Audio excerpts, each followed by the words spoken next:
नमस्कार, capital TV Uttar Pradesh का खास शो किस्सा यूपी का देख रहे हैं आप और मैं हूं आपके साथ शिवानी रतूर। आई लव मोहम्मद को लेकर पिछले हफ्ते जुम्मे की नमाज के बाद बरेली हिंसा हुई, जहां दंगा फैला, पत्थरबाजी हुई, जिसके बाद अब जुम्मे की नमाज को लेकर पुलिस प्रशासन सख्त है, अलर्ट है। सरकार ने सुरक्षा के कड़े इंतजाम किए। सुबह से ही पुलिस प्रशासन जिले का राउंड मार रही है ताकि जिले में कोई अराजकता ना फैलाए। यही नहीं, लगातार ड्रोन से निगरानी की जा रही है। साथ ही भड़काऊ पोस्ट पर लगाम लगाने के लिए 48 घंटे के लिए इंटरनेट सेवा को बंद कर दिया गया है। योगी सरकार के ताबड़तोड़ एक्शन को देखते हुए जुम्मे की नमाज से पहले बरेली की दरगाह से शहाबुद्दीन रजवी बरेलवी ने मौलानाओं से अपील की कि जुम्मे की नमाज के बाद घरों को लौटे, किसी के उकसावे में ना आए, जिसके बाद स्थिति सामान्य रही। यानी कुल मिलाकर कहें तो बरेली में योगी के एक्शन का जबरदस्त असर हुआ है, जिसके कारण आज माहौल शांतिपूर्ण रहा। इसी पर चर्चा करने के लिए मेरे साथ स्टूडियो में मौजूद हैं कैपिटल टीवी के executive editor Rajiv Kumar. Sir, बहुत बहुत स्वागत है आपका। धन्यवाद। सर, योगी की ताबड़तोड़ कार्रवाइयों को देखते हुए आज माहौल जुम्मे की नमाज के बाद बरेली में शांत रहा है। ये शांत तो रहना ही था। शांत होने के लिए इन लोगों को जो चाहिए वो मिल गया, क्योंकि पूरी दुनिया के अंदर ये कौम ऐसा है जिनको सामान्य तरीके से संचालित नहीं किया जा सकता। ये केवल उत्तर प्रदेश की बात नहीं है, पूरी दुनिया के अंदर जहाँ जहाँ इस्लामिक देश हैं, जो अपने आप को इस्लामिक देश घोषित कर चुका है, केवल संविधान के अनुसार नहीं बल्कि वहाँ पर शरिया कानून भी लागू है, वहाँ भी शांति तभी कायम होती है जब इनको दबाया जाता है, जब इनको उछलने कूदने से रोका जाता है, जब इनकी नारेबाजी पर प्रतिबंध लगाई जाती है। पूरी दुनिया के अंदर ऐसी स्थिति है। अगर वहाँ डेमोक्रेसी आएगी तो फिर डेमोक्रेसी के अंदर विध्वंसक परिस्थितियां आएगी। जैसे भारत के पड़ोस से शुरू करें तो बांग्लादेश में कभी भी सामान्य स्थिति नहीं रही। ये अभी जो विस्फोटक स्थिति आई, वहां पर छात्रों ने जमात के नेतृत्व में प्रदर्शन किया, हंगामे की, गोलीबारी की, सत्ता बदल दी, शेख हसीना को भगा दिया गया। इससे पहले भी वहां स्थिरता नहीं थी। हमेशा से जमात वाले हंगामा करते और उसकी पिटाई कुटाई होती, सेना और पुलिस दोनों मिलकर उसको दबाने की कोशिश करती, उसी के बाद वो दबता था। उसके बाद पाकिस्तान के अंदर आतंकवादी संगठन पाकिस्तान में भी शांति से नहीं बैठता। ऐसा नहीं है कि भारत के खिलाफ यही केवल वो हंगामा करता है, भारत के खिलाफ ही कार्रवाई करता है, यहीं पर बम विस्फोट करता है, पाकिस्तान में भी करता है। आर्मी स्कूल के अंदर विस्फोट हो जाते हैं, मस्जिदों में विस्फोट होते हैं। कोई ऐसी जगह नहीं है जो सुरक्षित महसूस की जाए, क्योंकि इसे और कट्टर शासन चाहिए। पाकिस्तान के अंदर इस्लामिक शासन नहीं बल्कि कट्टर इस्लामिक शासन चाहिए। अफगानिस्तान बगल में है उसके, लेकिन अफगानिस्तान में भी वही पहले से इस्लामिक शासन तो और तालिबानी शासन चाहिए, कट्टर इस्लामिक शासन चाहिए। महिलाओं पर प्रतिबंध लगाओ, बच्चियों को स्कूल जाने पर प्रतिबंध लगाओ, मोहम्मद साहब के जो कहे अनकहे बातें हैं उसको लागू करने की कोशिश करो, कुरान और शरिया कानून को एक साथ लागू करो। ये स्थितियां रही है। उसके बाद आगे इराक में, ईरान में, हर जगह वही स्थिति है। लेकिन जैसे ही आगे पूरी तरह से अरब में जाते हैं, सऊदी अरब जैसे देश, यूएई जैसे देश, उन जगहों पर जहां पर डेमोक्रेसी नहीं है, जहां पर सत्ता एक राजा के परिवार के पास है, राजशाही है, वहां सुल्तान होते हैं, मोहम्मद बिन सलमान होता है, तो वहां पर इन लोगों के लिए हल्ला हंगामा करना प्रतिबंधित है। बाहर निकलोगे, नारेबाजी करोगे, ज्यादा कट्टरवादी दिखने की कोशिश करोगे, कोड़े मारे जाएंगे और तब तक पीटे जाएंगे जब तक कि बेहोश न हो जाओ। वहां आंख की सजा आंख के आधार पर, अगर तुमने मर्डर किया तो तुम्हें फांसी पर चढ़ा दिया जाएगा। तो ऐसी स्थिति में शांत रहता है। लेकिन उससे आगे अगर थोड़ा सा डेमोक्रेटिक कंट्री बनने की कोशिश किया तो फिर सीरिया जैसे हालात हो जाते हैं, वहां आईएस पैदा हो जाता है, इराक और सीरिया जैसी स्थिति हो जाती है। फिर आगे अफ्रीका में, वहां जहां जहां डेमोक्रेसी है वहां राष्ट्रपति को हटाओ, प्रधानमंत्री को हटाओ, सत्ता चेंज करने के लिए ये अलग अलग बोको हराम जैसे आतंकी संगठन बना लेता है। यूरोप में जहां डेमोक्रेसी है और एक्सट्रीम लेवल के डेमोक्रेसी दिखने लगता है, वहां पर जैसे ही इसकी संख्या बढ़ने लगती है तो ब्रिटेन में ये वहां पर इस्लामिक आंदोलन चलाने लगता है और उसके बाद फ्रांस में लोन वोल्फ अटैक करने लगता है कि हमारी अधिकार सुरक्षित रहना चाहिए। फ्रांस के अंदर कुछ शरणार्थी कैंपों में धीरे धीरे मुसलमानों की संख्या बढ़ी, यूनिवर्सिटी पर कब्जा करने लगा, फिलिस्तीन और गाजा के नाम पर ये लोग आंदोलन करने लगा। जब फ्रांस की सरकार ने कठोरता से कुछ नियम कानून लागू किए, हिजाब और बुरके पर प्रतिबंध लगाए, तो उसके खिलाफ आंदोलन करने लगा। जो ईरान में बुरका हटाने के लिए प्रतिबंध, वहां पर आंदोलन करता है और वहां बुरका हटाने के खिलाफ आंदोलन करने लगा। तो ये पूरी दुनिया में अशांति फैलाने वाला कौम है। इसीलिए जहां जहां है वहां इसके लिए एक ही इलाज है और वो है कठोरता से इनके ऊपर शासन किया जाए। और यही उत्तर प्रदेश में हुआ है। ये एक सप्ताह हो गया, पिछले फ्राइडे से ये हंगामा चला था बरेली में, और एक सप्ताह 7 दिन के अंदर योगी ने वो दुर्गति की इन लोगों की कि आज मौलाना रिजवी को ये बताना पड़ रहा है। ऑल इंडिया मुस्लिम जमात के अध्यक्ष मौलाना रिजवी ये कह रहा है कि नहीं भाई, मस्जिद में आओ, नमाज अदा करो और सीधे घर जाओ, बीच में असेंबल मत हो, इकट्ठा मत हो, प्रदर्शन मत करो, हंगामा मत करो। क्यों करना पड़ा?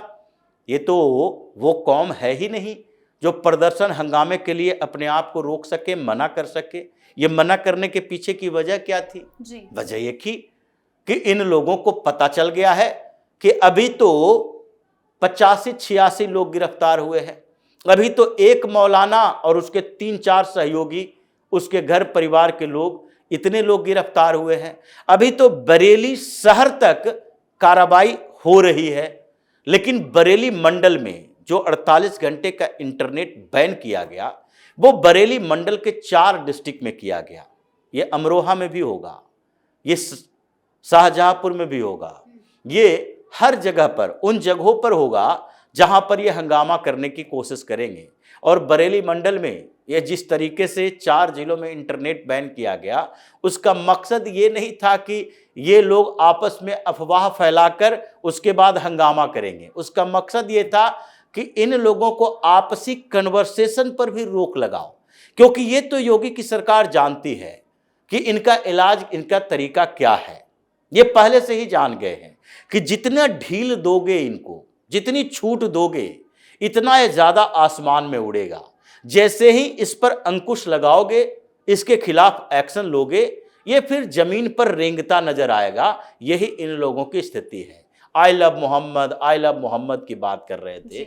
अब आई लव मोहम्मद का पूरा अभियान कहां गया? जो इमरान मसूद ये चिल्ला चिल्ला कर कह रहा था बरेली जाएंगे, हाउस अरेस्ट कर लिया गया था इसको, वो इमरान मसूद आज आई लव मोहम्मद के नाम पर कव्वाली सुन रहा है, कव्वाली सुनने के लिए पहुंच गया है। नोटों की वर्षा हो रही है उसके ऊपर, जिंदाबाद के नारे लगा रहे हैं। क्या मोहम्मद साहब से अब प्रेम खत्म हो गया?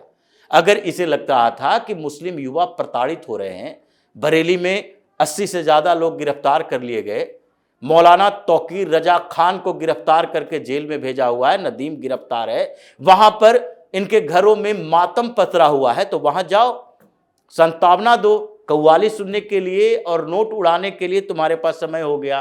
तो ये आई लव मोहम्मद का अभियान था। ये मोहम्मद साहब से प्रेम की बात नहीं थी। और वही ओवैसी फिर से वही नैरेटिव गढ़ने की कोशिश कर रहा है कि नहीं नहीं, देखिए ये जो स्थितियां बदली है, उसमें अगर हम आई लव मोदी कह सकते हैं तो आई लव मोहम्मद क्यों नहीं कह सकते? भाई तुम आई लव मोहम्मद कहो, आई लव शैतान कहो, कोई फर्क नहीं पड़ता। मोहम्मद के लिए भी प्रेम बरसाओ, आई लव मोहम्मद की बात भी करो या आई लव शैतान की बात भी करो, कोई फर्क नहीं पड़ता हिंदुस्तान के लोगों को, हिंदुस्तान की सरकार को। लेकिन तुम्हारे इस अभियान से दूसरे लोगों की परेशानी नहीं बढ़नी चाहिए। तुम्हारा अधिकार वहीं तक सीमित है जहां तक दूसरे के अधिकार कुचले नहीं जाते हो। तुम्हें आई लव मोहम्मद के लिए प्रोटेस्ट करने की इजाजत नहीं दी जाएगी। अगर प्रोटेस्ट करने के लिए सैकड़ों की संख्या में आओगे तो पहले पुलिस प्रशासन से परमिशन लेने की जरूरत पड़ेगी। अगर नहीं लोगे तो फिर प्रशासन अपना काम करेगी, तुम अपना काम करो। और यही किया गया। तो इसलिए जुमे की नमाज में यह सन्नाटा पसरा होना इन लोगों की मजबूरी थी। ये चाहता नहीं है कि हम ऐसे सन्नाटे में जाएं, नमाज पढ़ के बाहर आए, क्योंकि जुम्मे के दिन ये नमाज मस्जिद में ही पढ़ी जाएगी, इकट्ठा होकर ये ईदगाह में पढ़ी जाएगी, जरूरी नहीं है। ये इकट्ठा होने की बात की जा रही है। परिवार के 5 लोग एक साथ पढ़ सकते हैं, किसी के छत पर 4 लोग पढ़ सकते हैं, कि एक सामाजिक सम्मेलन की बात थी। और वो अरब में ऐसी व्यवस्थाएं मोहम्मद साहब ने उस समय लाया था कि देखो कबीलाई सोसाइटी है, सब अलग अलग कामों में व्यस्त रहते हैं, कम से कम सप्ताह में एक दिन एक समय के नमाज में लोग इकट्ठे होंगे और वहां पर मजहब के बारे में कुछ अच्छी चर्चा होगी। लेकिन हुआ क्या, इसका दुरुपयोग किया जाने लगा। इकट्ठे पूरे मोहल्ले के लोग हों और मजहब के नाम पर चर्चा के मतलब इन लोगों ने मजहब के नाम पर जहर उगलना शुरू कर दिया। इस्लाम को बढ़ाने के लिए जिहाद करो, हिंदुओं को काफिर बताओ और फिर उस काफिर के खिलाफ संघर्ष करवाओ, फिर यहां के राजनीतिक व्यवस्था के खिलाफ बात करो। मतलब राजनीति में अगर मस्जिदों का इस्तेमाल किया जाए, जैसे अखिलेश यादव ने किया कुछ समय पहले, ये मीटिंग करने के लिए दिल्ली की मस्जिद को चुना और वहां पर खुद ही फंस गया कि इनकी पत्नी डिंपल यादव सर पर पल्लू क्यों नहीं डाले हुए थी, पीठ क्यों दिख रहा था, यही मौलाना अंसार ने बोला था।